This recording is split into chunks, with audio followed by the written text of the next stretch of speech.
possédée, la rendait infirme. Et Jésus dit au verset 13, il lui a posé les mains, à l'instant elle s'est redressant et glorifia Dieu. Amen. Mais le chef de la synagogue, indigné de ce que Jésus avait opéré, cette guérison un jour de sabbat, dit à la foule, il y a 6 jours pour travailler. Venez donc vous faire guérir ces jours-là et non pas les jours du sabbat. Et Jésus a dit, hypocrite. Lui répondit le Seigneur, est-ce que chacun de vous, les jours de sabbat, ne détache pas de sa crèche, de la crèche, son bœuf ou son âne, pour le mener à boire? Et cette femme, qui est fille d'Abraham, et que Satan tenait, liée depuis 18 ans, ne fallait-il pas la délivrer de cette chaîne le jour du sabbat?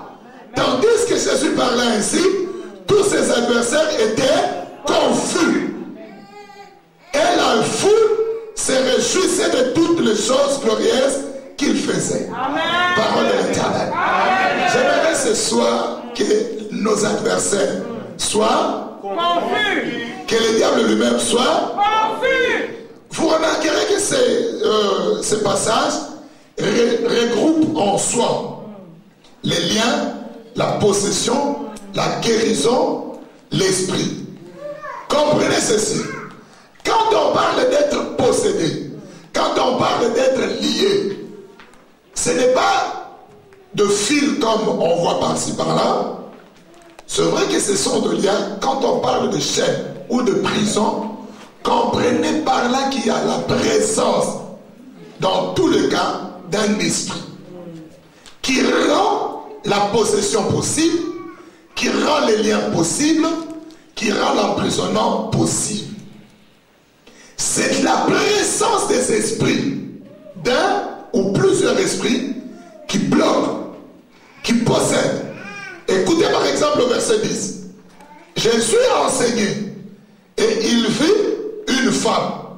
Verset 11. Une femme qui était possédée.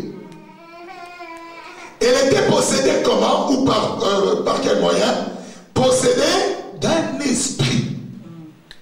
Cette femme était possédée. C'est-à-dire son esprit, son âme, son corps était contrôlé par cet esprit.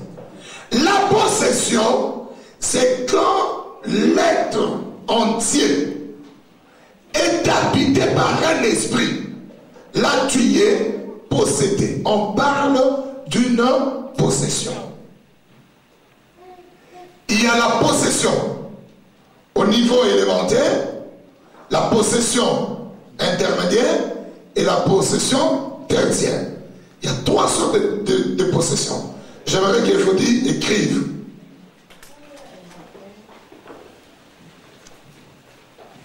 La possession primaire, la possession secondaire et la possession tertiaire. J'aimerais que le frère Olivier écrive, parce que c'est vous qui entraînez le peuple de Dieu dans la prière. C'est à vous de leur montrer comment prier. C'est ce que Genèse essaie de dire envers tous les serviteurs de Dieu. Ce ne sont pas des choses qui restent toujours. De fois, on doit dire pour que ça revienne. Maintenant, quand on est possédé, c'est-à-dire habité par un esprit, la possession primaire, c'est quoi? L'homme est fait de combien de parties? 3 parties. Est composé plutôt De 3 parties. Quand on est possédé, premièrement, c'est-à-dire une des parties est habitée par un ou contrôlée par un esprit. Si c'est la possession secondaire, c'est 2 parties qui sont contrôlées par soit un esprit ou 2 esprits. Et si c'est la possession tertiaire, toutes les 3 composantes de l'homme sont sous le contrôle d'un esprit.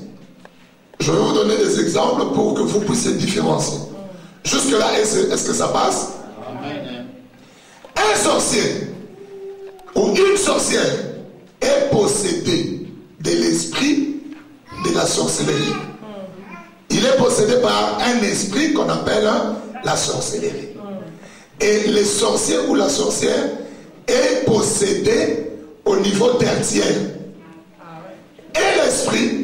Et l'âme et le corps sont possédés sous le contrôle d'un esprit. Esprit à lui, à part, hormis l'esprit qui l'habite ou qui le possède, parce que tout homme a un esprit. C'est Amen? Amen. L'esprit qui le possède qui s'appelle la sorcellerie. Je veux vous définir ce que c'est la sorcellerie. La sorcellerie, c'est l'art de nuire par le moyen occulte. Donc, tu cherches à nuire par un moyen occulte. Je l'explique aussi en lingala. Kindoki, ezali lolenge ya koluka kobebisa. Bon moi, to bado, to lingomba, to libota, na lolenge ya mulili. Quelqu'un peut chercher à nuire à ta vie en t'assassinant. C'est visible. Il a nuit à ta vie visiblement. Ce n'est pas un moyen occulte. Il peut t'empoisonner. Il peut chercher à nuire à ta vie en répandant de faux bruits sur ton nom ou ta vie. C'est ce qu'on appelle la diffamation. Il peut calomnier, qu'on appelle en lingala koko c'est la maca. Il nuit à ta vie. Mais ça, c'est pas par de moyens occultes. Malgré cela, que ce soit occulte ou visible, tous les moyens de nuisance sont mauvais. Amen. Et il y a quelqu'un qui comprend. Amen. Mais la sorcellerie nuit par contre, pas visiblement comme ça, mais d'une manière subtile, occulte. Voilà pourquoi il faut avoir l'œil ouvert pour comprendre comment la sorcellerie agit. Alors, cette femme était possédée. Par exemple, les sorciers ils sont possédés au 3e degré. Est-ce que c'est Amen? Amen. Tu remarqueras quelqu'un d'autre qui est souvent malade, mais un enfant de Dieu. On l'a mis un esprit qui habite en lui, qui lui fait souffrir. On a procédé à une délivrance d'une maman qui était en Afrique du Sud. Son fils était au Congo, qui était sorcier. Mais son fils avait placé dans le corps de sa maman un esprit. Pourquoi était-elle transportée en Afrique du Sud? On a cherché la maladie, on a diagnostiqué à Kinshasa, partout Brazzaville, la maladie ne se faisait pas voir. On a dit qu'on aille un peu plus loin, là où il y a la médecine, où la médecine est assez développée. Elle était allée en Afrique du Sud et son fils avait une sorte de caméra. Vous voyez, il déplaçait la maladie. Tantôt c'est l'épaule qui faisait mal, tantôt c'est l'omoplate, tantôt c'est le dos. Et la maman souffrait comme ça. Jusqu'au jour où un homme de Dieu, Dieu lui a ouvert les yeux, a dit non, cette maladie est d'origine sorcellerique. Et on a chassé l'esprit. La maman n'était pas possédée au niveau de l'esprit, ni au niveau de l'âme, mais au niveau du corps. C'était une possession primaire. Amen. Amen. La possession secondaire, c'est là où quelqu'un est possédé soit dans son corps et dans son âme, ou soit dans son esprit et dans son corps. Amen. Amen. Est-ce que vous comprenez? Amen. Donc là, ce sont deux parties, deux composantes qui sont possédées. Et tu remarqueras par exemple quelqu'un qui est possédé. J'ai dit que la possession c'est quoi? Un esprit impur, un démon contrôle une, deux ou trois par composante de l'homme. Cette femme étant possédée, elle ne savait même pas prier.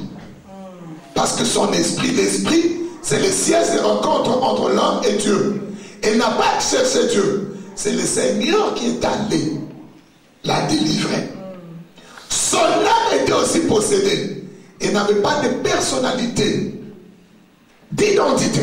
Elle manquait de décision pour qu'elle cherche la délivrance. Et son corps était aussi possédé.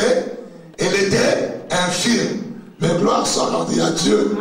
C'est lui qui délivre est passé par là. Et ce jour-là, elle s'est rencontrée dans la synagogue.